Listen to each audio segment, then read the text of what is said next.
Fala, gente! Bem-vindos a mais um vídeo da série Parashat HaShavua, a série onde eu trago um comentário sobre a porção da Torá que está sendo estudada pelo povo judeu ao redor do mundo.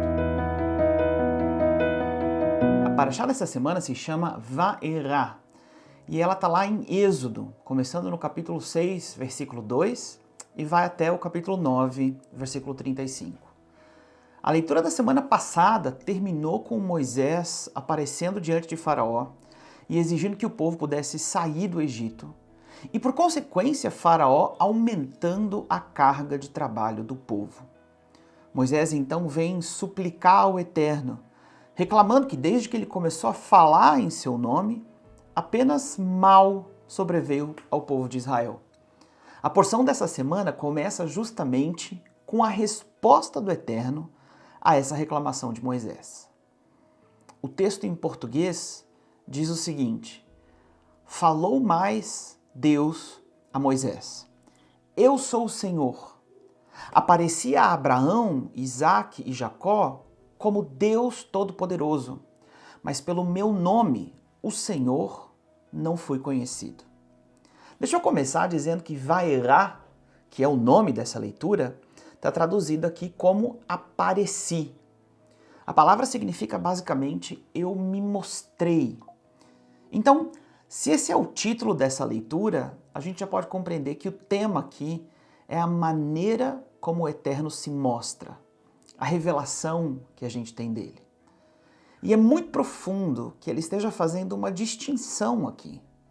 Ele está dizendo: Moisés, os patriarcas lá no livro de Gênesis me conheciam como, aí na maioria das Bíblias em português, diz o Senhor Todo-Poderoso. Mas a palavra em hebraico é El Shaddai. Rashi explica pra gente que não é que os patriarcas não sabiam o nome de Deus. O tetragrama Yud, Kei, Vav, Kei, esse nome que está traduzido sempre como o Senhor, tudo em letras maiúsculas, que eu já explico daqui a um pouquinho melhor o que ele representa, ele aparece já, né? Lá no começo de Gênesis está escrito que a partir dos dias de Sete passaram a chamar o nome do Senhor, esse mesmo nome, Yud Kei Vav Kei.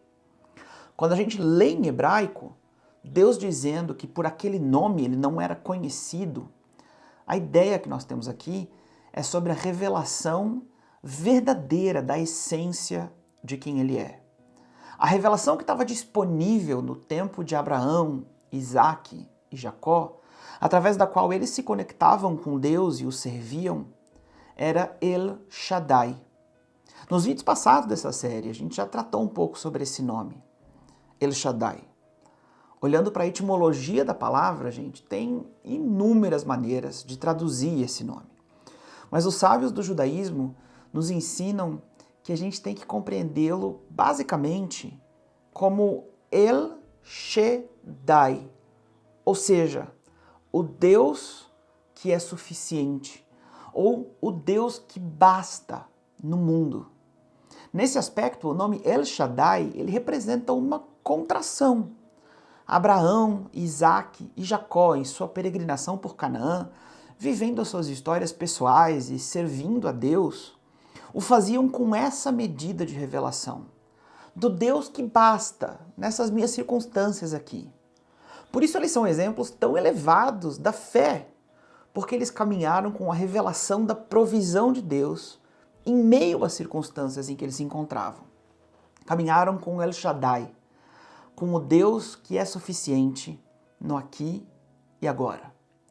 Só que falando com Moisés, Deus está dizendo para ti, Moisés, e para o povo de Israel nessa nova etapa, eu estou trazendo uma nova medida de revelação.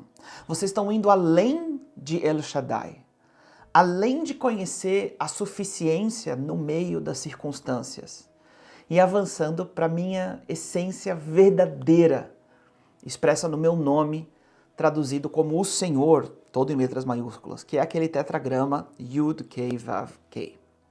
Agora, amigos, eu podia passar horas descrevendo todas as implicações simbólicas do nome sagrado de Deus. Mas o importante aqui é compreender a ideia geral. Yud Kei Vav Kei é uma inversão, é uma brincadeira do verbo ser ou estar, no sentido de existir, que aparece conjugado ao mesmo tempo no presente, no passado e no futuro. Tanto que uma das maneiras mais profundas e elevadas de se referir ao eterno em hebraico é dizendo Havaiá, que poderia ser traduzido como ser ou como a própria existência. Nesse sentido, esse nome é uma expansão infinita e eterna. A existência inteira é ele e fora dele nada existe. Então o processo que o povo de Israel está passando é um processo que os leva de um nível de revelação, El Shaddai, que diz Deus é suficiente aqui nas minhas circunstâncias, para um nível de revelação que diz o eterno é absolutamente tudo que há. E sair de uma revelação boa e correta, mas ainda assim restringente, para uma revelação expansiva, larga e infinita. No vídeo da semana passada, eu comentei com vocês sobre como o processo de sair do Egito, na verdade, é uma parábola para uma coisa que acontece na alma de todos nós. Egito, ou Mitzrayim em hebraico, significa um lugar estreito, restrito. E a promessa era de levar o povo para uma terra boa e ampla. Então, é interessante porque o mesmo processo que o povo está passando fisicamente, da saída de um lugar estreito para um lugar amplo, ele também está passando espiritualmente na sua revelação acerca da natureza do eterno. Saindo de um lugar estreito para um lugar amplo. Está abaixo da escravidão a Faraó. Simboliza estar rendido aos descontroles do ego e da vontade de autossatisfação. Inclusive, a gente encontra vários comentários judaicos que relacionam a palavra faraó, em hebraico, paro, com o conceito de praut, que significa selvageria ou descontrole. Quanto mais a selvageria e o descontrole dominam, mais estreito e restrito é o espaço que a nossa alma tem. Só que é fascinante considerar que tudo isso, gente, é parte de um processo. Eu terminei o vídeo da semana passada afirmando que o próprio Deus havia trazido o povo para o Egito. Na porção dessa semana, a gente vê que é o próprio Deus que endurece o coração de Faraó. É o próprio Deus que faz a situação ficar mais complicada, mais difícil para o povo de Israel. Porque, na verdade, tudo isso é de propósito. Na nossa caminhada de desenvolvimento espiritual, a gente começa com uma revelação limitada de Deus. Deus presente aqui, nas minhas circunstâncias. Deus me ajudando, falando comigo aqui e ali, me abençoando aqui, me disciplinando ali. E apesar disso ser incrível, disso ser correto, de ser importante, ainda assim é muito pequeno em comparação à verdade de quem é o eterno. Se a nossa alma decide dar mais uns passos em direção ao infinito e continuar avançando no conhecimento de Deus, esse próximo passo de revelação vem justamente no Egito. No Egito, a revelação passada do El Shaddai começa a se perder no meio dos impulsos e caprichos do nosso ego.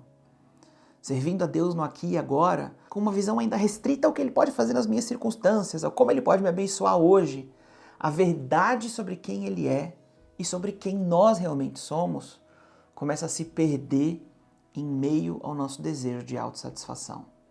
E de repente nos vemos escravos da nossa própria natureza selvagem, seguindo todos os impulsos egoístas, mas ainda assim completamente restritos de alma. Essa era exatamente a condição do povo naquele momento. Inclusive no versículo 9 de Êxodo 6, está escrito que o povo de Israel não acreditou em Moisés por causa da ânsia de espírito. Mas em hebraico está escrito Kotzer Ruach, ou seja, os filhos de Israel não ouviram Moisés porque estavam com Kotzer Ruach. Isso significa estavam com o espírito encurtado. De novo aqui a linguagem aponta para a restrição, para o estreito que é o Egito. Só que isso tudo faz parte do processo. Na verdade, Quando nosso coração desperta para desejar a liberdade verdadeira, Faraó endurece o seu coração.